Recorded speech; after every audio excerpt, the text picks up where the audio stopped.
All right. Good morning.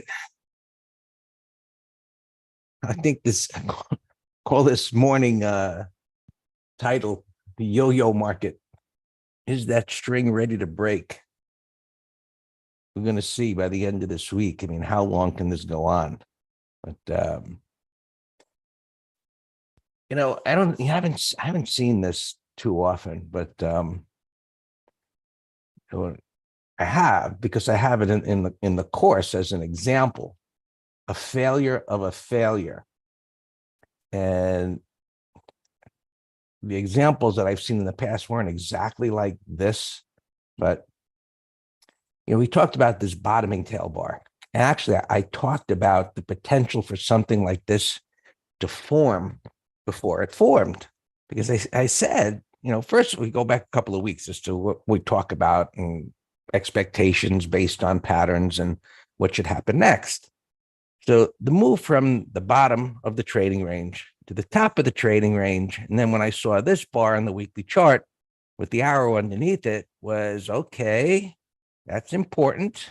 A little rejection up there that this doesn't fail, and it didn't. And so it came up to the high there and it's hanging. And my comments at the time was, hey, we need like a range expansion bar, a dip down and a dip up or a bottoming tail. And we got it. And that was convincing to say, okay, take out that high and it should go higher. That's a continuation pattern or bar at resistance where we say was acting well, right? There's still strong demand, and we had all this news coming, yada yada yada. And now, well, it's the beginning of the day on Thursday, as you know. But by the end of the day, what does this look like? Does it flip back up again to making it a bottoming tail bar where it's like, hey, the yo-yo isn't ready to break yet, or does it close near the low of the week, negating that bottoming tail bar? So when we have this indecision, one of our tools is bar by bar analysis and see what actually happens. And then are there failures? And so the question is, does that bottoming tail bar, does it actually fail? And where are we today? Gapping down a little bit into this support. We know that there are going to be buyers down here because, within this little range here, bottom, top, bottom, sellers, buyers. How long can it go sideways? That's, of course, the unknown. But every time it goes up like that, oh, wow, strength, two wide range bars, 2 days in a row, straight up. That's power. But, right, there's always a but momentum moves create price voids. And so the next concept and the thought process is now got to create new support. And it didn't do that. And now it's like it's heading back down to the bottom of the range. So strength turns into weakness. Yo-yo. What does it do when it gets to support?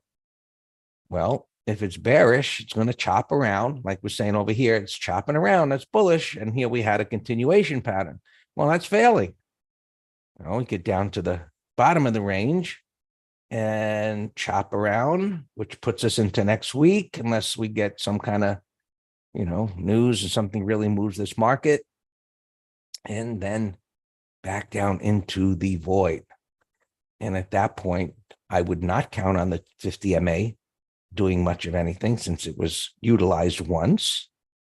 And if it cannot lift up off of here after a day or two, and if we were to take this kind of a bar, this bottoming tail bar that took out the low, and we have one over here that takes out a high, we short. And probable first stopping point is the 200 MA. And then we'll take it from there to see what's going on with everything else. So we're in a big trading range, right? Big old trading range, whipping back and forth. Now we're in a little trading range. And at some point, it will resolve itself. Futures down at the bottom of the little trading range, up, down, big red bar next to a bottoming tail bar. And I have no idea whether this is just going to chop around and maybe resolve itself in another week or so. Who the heck knows? Or, hey, is it May, sell in May and go away? One of those years, they got those seasonal sayings that don't always hold true. But, this one looks like it's getting tired. And when I look at things like the leading semiconductor stock already down to the bottom of the year, SMHs, I said a sell setup area. Let's see if it negates that bottoming tail bar. Retailers starting to break down, and Russell, right? Nobody wants to be in these speculative ones yet. They're holding here, but look at the size of that Head and Shoulders top.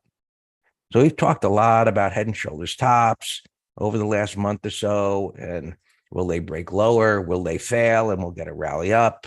Lots of ifs as we wait for this trading range to resolve itself at some point. But you can see this Head and Shoulders top, right? Of course, and a very significant level of support that would have to be violated. So far, it's just been this big mess. And what are interest rates doing this morning? You saw the 13-week, which suggests they're going to do another quarter point. They're not going to back off. I mean, we'll see. Most people believe, they'll wait and see. But why are the markets moving this higher, other than potentially one or two reasons? They're going to raise again, or institutions are putting their money the safest place they could possibly think of, because they believe the proverbial wet's going to hit the fan for some reason.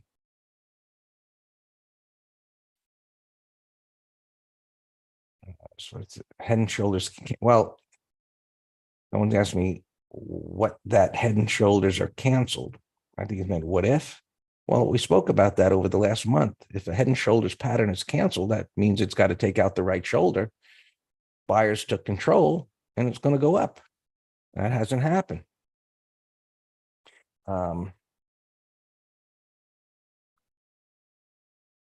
of the big concerns is regional banks. And others are talking about, commercial properties and the sideways price action. Right?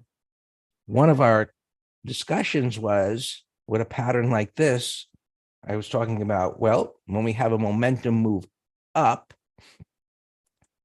usually there's another leg down of some type. And one of our visual aids is, okay, when the 20 MA catches up, we usually talk about this on the long side, but here it is on the short side. And when the 20 MA catches up, you've seen us display something like this in MT Live. Look for it to go lower. Well, a bias that something's going to go lower doesn't mean it will, or then you act. But when you see this pattern here of a breakout that then fails, you get more confirmation that you should be thinking lower. And this is not a good thing. Why? Because, it's financials.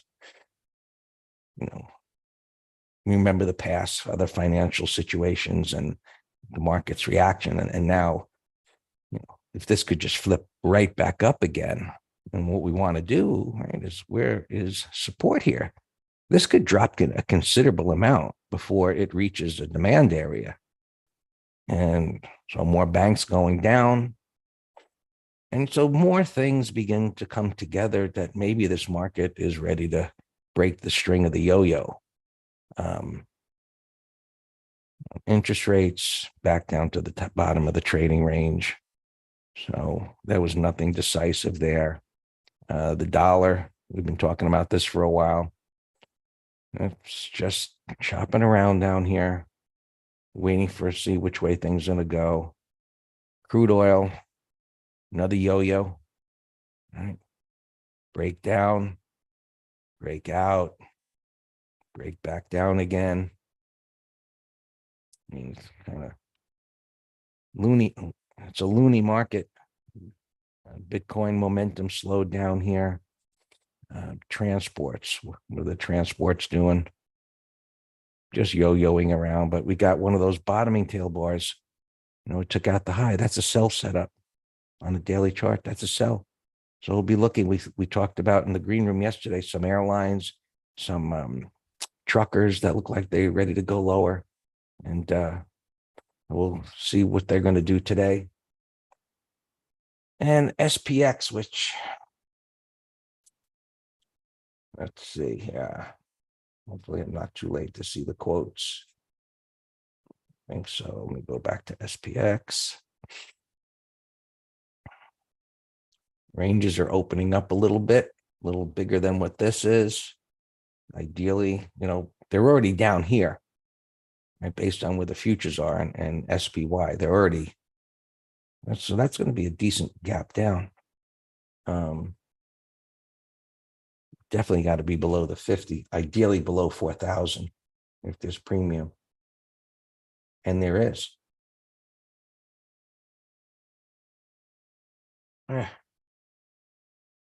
If it drops, there'll be enough at 4,000. Where's the big open interest lately? Yeah, 4,000, still 4,000. That's the big inflection point, 4,000. Expiring now in 43 days, but there are others in 15 days at 4,000 and 4,100. There's some. So, we're already below the 4,100s, and is based on the futures already being down here. It would seem inevitable that, they're going to come down. I don't know whether today or tomorrow would make sense for them to test 4,000. And this is where they're, if you're a volume histogram person or a VWAP person, I imagine, or maybe even a fib, whatever esoteric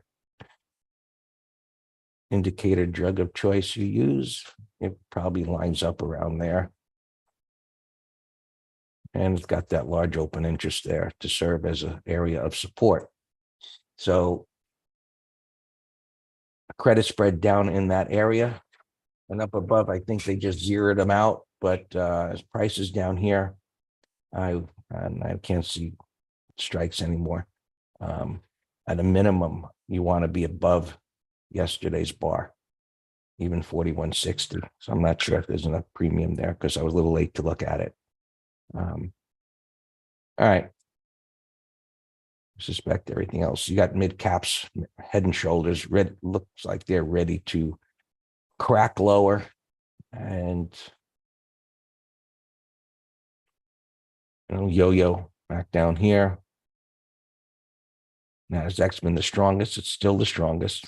It's in the middle of this green bar, but we are getting a red bar here. So I think bulls have their last shot in the next day or so, and we'll see how that plays out. Sentiment is still dead neutral.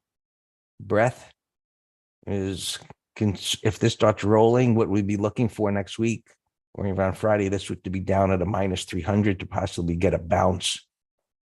And we'll see how that all goes. Right now, things are looking more bearish certainty within the uncertainty that we're dealing with. And we'll need another day or so. But as I pointed out, there's cracks in the wall. All yours, Dan.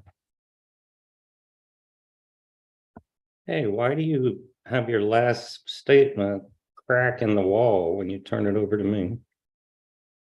I wasn't insinuating that you're a crack in the wall or doing crack or some kind of Dan, you think of let's say interesting things during the day. So I'm not sure where you're going with that, but let at it.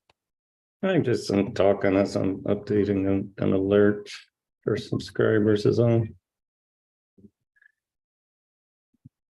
Good morning.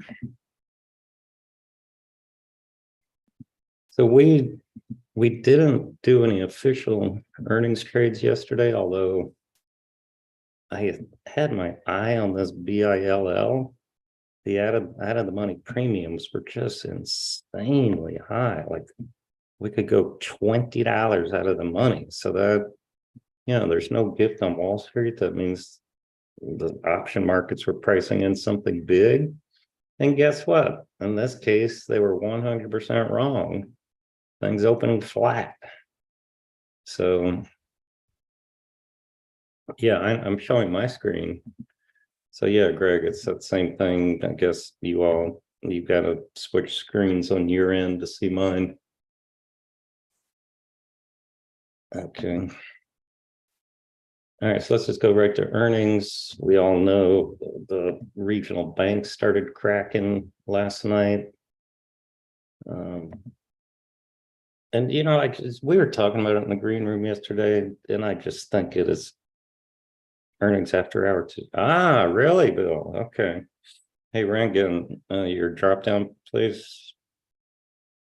Okay, so then we still might do it then today. So thanks. All right, regional banks. So I was saying in the green room yesterday, I just think it's a friggin' political joke that Powell got on his press conference and says, "Oh, the banks are totally secure. Don't you worry about anything." And that's kind of what makes the market started selling off. And then the fourth or fifth, whatever the heck it is, another California bank saying they're putting themselves on the chopping block. So I just politics just drives me nuts. You just can't hardly ever believe what comes out of their mouth. It's a shame. When Janet Yellen said it a couple weeks ago, that's when I said, just run for the hills, because there is, in my opinion, zero credibility to the statement coming out of her mouth. All right, earnings here. Qualcomm.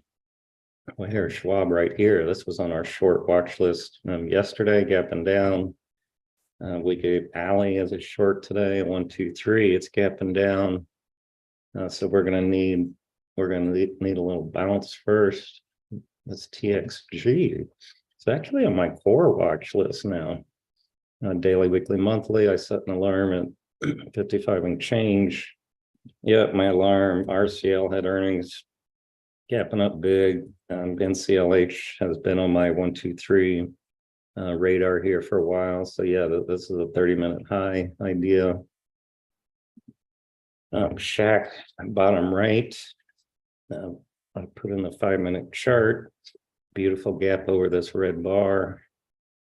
That is a beautiful, beautiful gap area if it can hold. So I posted 30-minute high, and that just gives me breathing room so people don't rush into it. But as long as it holds up well, that could also be, we'll get in with a different strategy. EQIX, I don't see a gap. Mealy, 1335.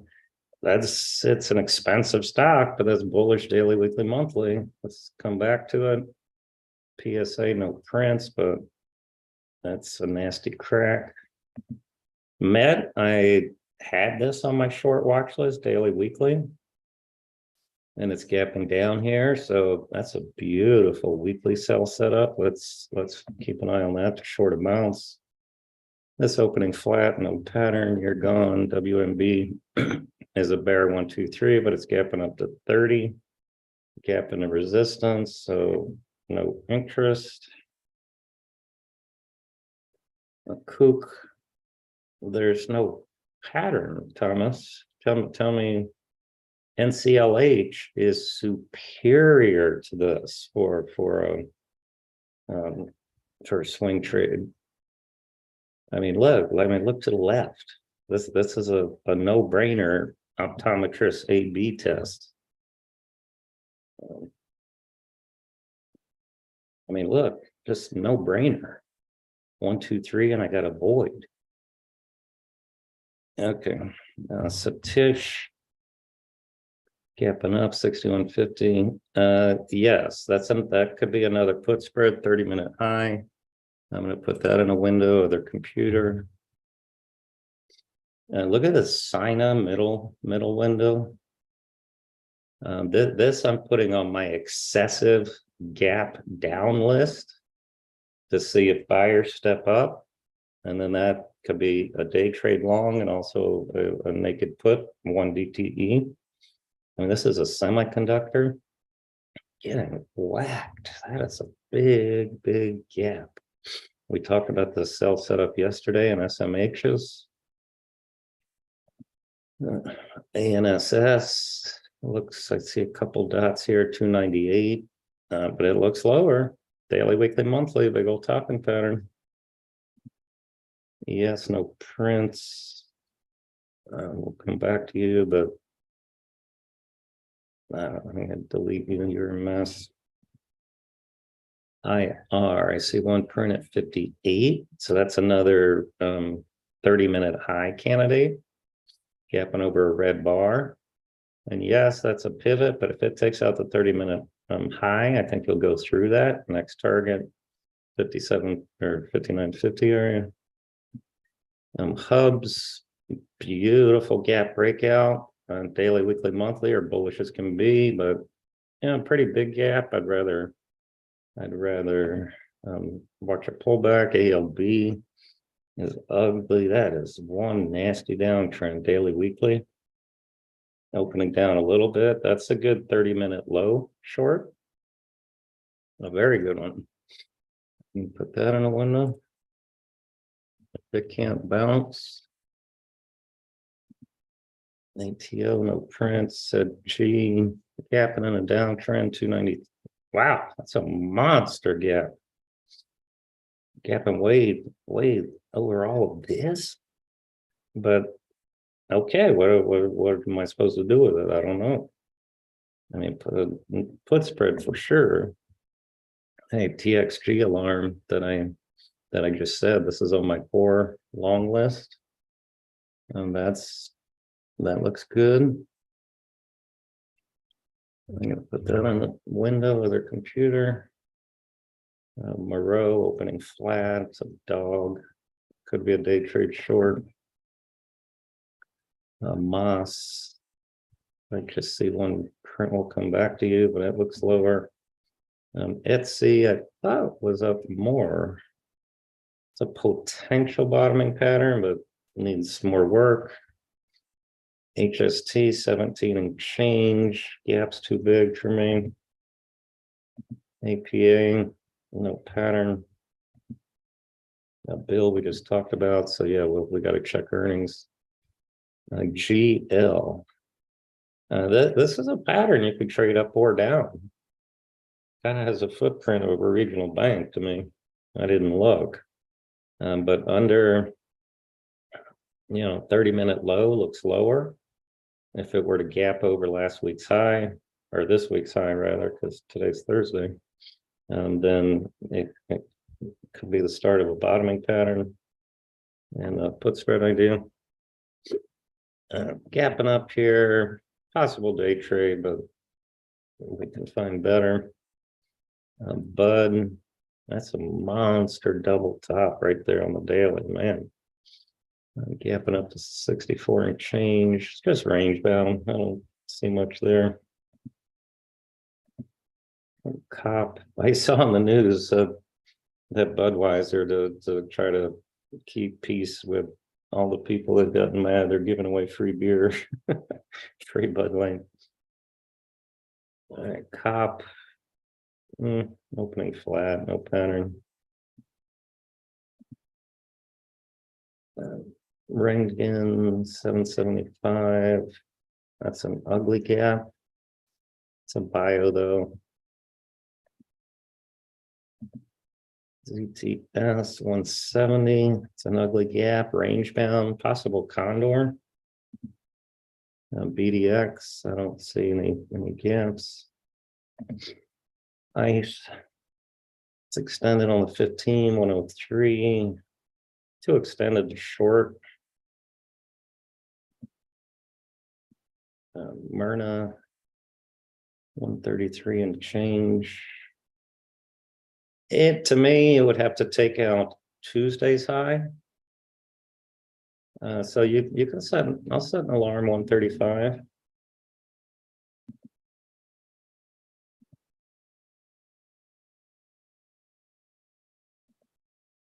Yeah, it's interesting how these things have been trading post COVID. Yeah, race I saw earlier. That's wow. Look what my eye went to over here. An igniting breakout bar. You see the curling 20 into the rising 50. And look at the angle of the 200. Wow, this bar set off an expansive move. I don't know what the heck Ferrari's doing, but wow. SRE, no pattern, but looks like a short under yesterday's low. AEP, same. It's kind of a 1, 2, 3.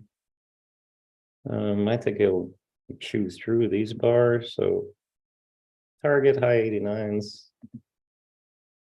BCE, no pattern. PH, a big mess. And I can't tell where you're gapping. We'll come back to you. PCG.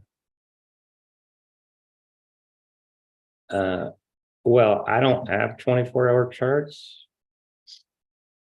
I only have extended hours, which they start at 8 a.m. and they end at 8 p.m. So I can't help you.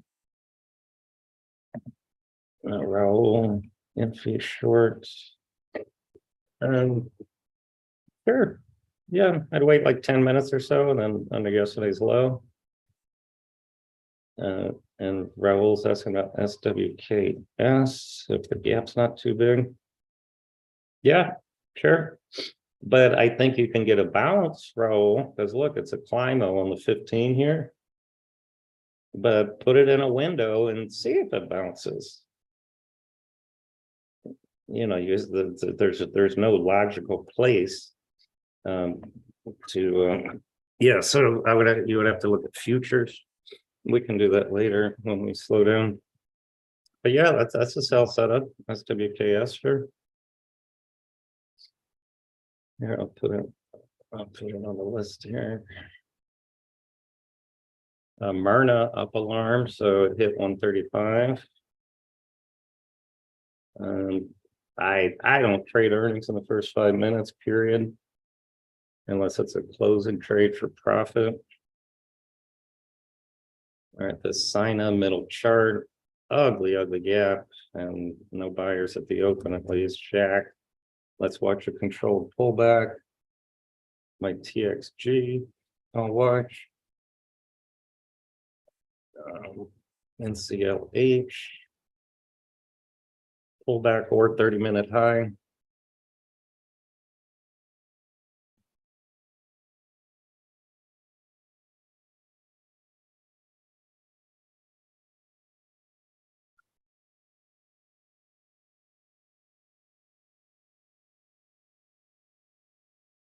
Noah strong, taking out little tiny base. We'll see if it holds on.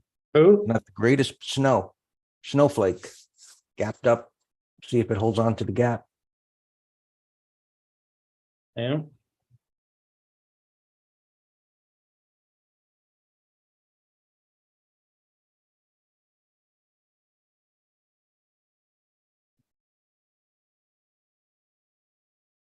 Definitely.